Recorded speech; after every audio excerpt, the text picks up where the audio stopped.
The movie begins by introducing us to Fall, an elderly woman living in the final chapter of her life. To the outside observer, Fall seems to be living a carefree, almost childlike existence. She is wealthy, with children who are financially successful and can provide her with anything she needs. On paper, her life looks perfect. However, beneath this surface of comfort lies a deep, aching loneliness. Her husband has passed away, leaving a void that money cannot fill. Compounding her isolation is the creeping shadow of old age. Her memory is fading. She knows she is forgetting things, so she carries a notebook with her everywhere she goes. This notebook is her lifeline. She obsessively writes down the events of her day, trying to capture moments before they slip away from her mind forever. In the park one afternoon, Fall is sitting in a park writing in her journal. A little girl approaches her and hands Fall a small smooth stone as a gift. Fall smiles, cherishing this small token of connection. As she continues her walk, she hears the sound of an organ drifting through the air. She follows the melody and finds a young man named Adam playing a portable keyboard on a bench. Fall is mesmerized by the music. She approaches him and gives him the small stone the little girl gave her. She strikes up a conversation, assuming he is a street performer. But Adam explains he isn't playing for money, he is trying to sell the keyboard. He tells her he wants to sell it to buy a better one. Fall, with her years of experience, looks into his eyes and knows he is lying. She sees that he is desperate, likely homeless, and needs the money for survival, not for an upgrade. Instead of calling him out, she comes up with a plan. She tells him she will buy the keyboard. She offers him an extra $20 if he carries it to her home. Adam, seeing a chance for quick cash, agrees immediately. They walk together until they reach Fall's home. It isn't a house or an apartment. It is a boat docked at the marina. Once inside, Fall instructs him to place the keyboard on the table. However, she doesn't pay him right away. She offers to make him tea. Adam becomes suspicious. He is used to the harshness of the streets and worries she might be tricking him. Fall senses his hesitation. To reassure him, she explains she only has a check, not cash. She hands him the check to put him at ease. While the water boils, Fall opens a birthday present sent by her daughter. She expects a thoughtful gift, something to show they care. Instead, she pulls out a brochure for a nursing home. The realization hits her like a physical blow. Her children don't visit her because they love her. They provide for her only to keep her quiet. Now, they are planning to send her away to an institution to get control of her assets. She realizes she is truly alone. She feels a wave of sadness, but she swallows it down. She refuses to let her children dictate the end of her life. Fall turns to Adam with a new proposition.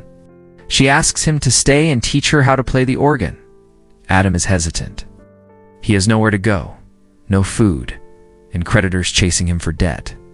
He looks at this eccentric old woman and realizes she is his only option. He accepts. From that day on, Adam lives on the boat.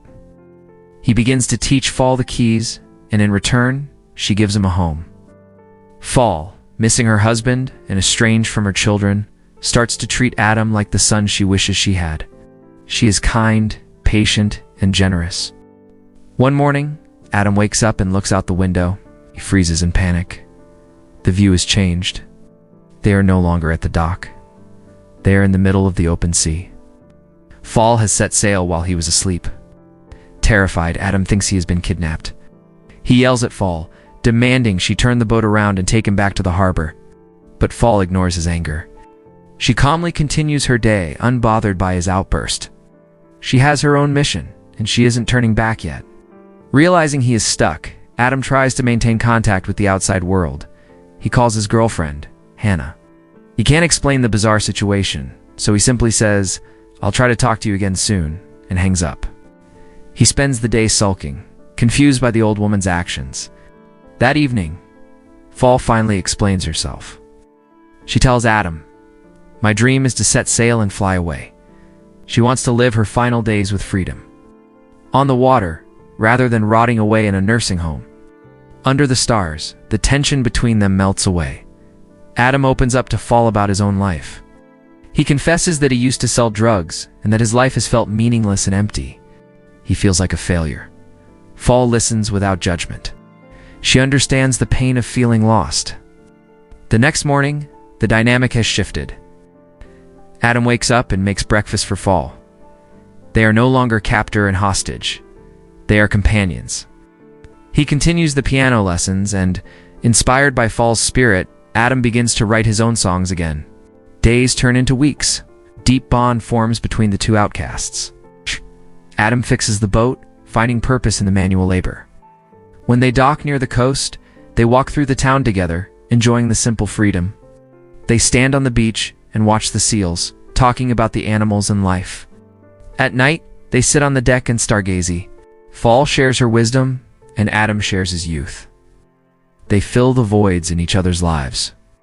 Fall becomes a mother figure, and Adam becomes her protector. One day, Adam decides to bring his girlfriend, Hannah, to the boat. When Hannah arrives, she doesn't see the beauty of it. She looks around the boat and sees only poverty. She judges Adam for working in such a lowly place with a senile old woman. Adam is oblivious to her disdain. He loves her and believes she will accept him no matter what. They spend the day on the boat, resting together, but the peace is broken when Hannah brings up his debt. She asks why he hasn't returned to pay it. Adam admits he still has no money. Hannah's expression turns cold. She is tired of waiting for him to get his life together. She tells him that she is going to go back to the creditor, implying she will be with the man Adam owes money to. She leaves the boat, abandoning Adam. Adam is crushed, feels the darkness of his old life creeping back in. But he isn't alone this time. Fall is there. She comforts him, and he pours his energy into making her happy. He plays the organ for her, and she dances, the two of them finding joy despite their sadness. As time passes, Fall's condition worsens. One day, her dementia flares up violently. She looks at Adam with fear in her eyes. She doesn't recognize him at all. Adam remains patient. He gives her medicine and cares for her, watching over her like a guardian. The situation gets more complicated when Fall's daughter, Janet, tracks them down. Janet boards the boat and immediately attacks Adam. She sees a stranger living with her confused mother and assumes the worst. She accuses Adam of being a predator, trying to steal Fall's assets. She interrogates him with hostility.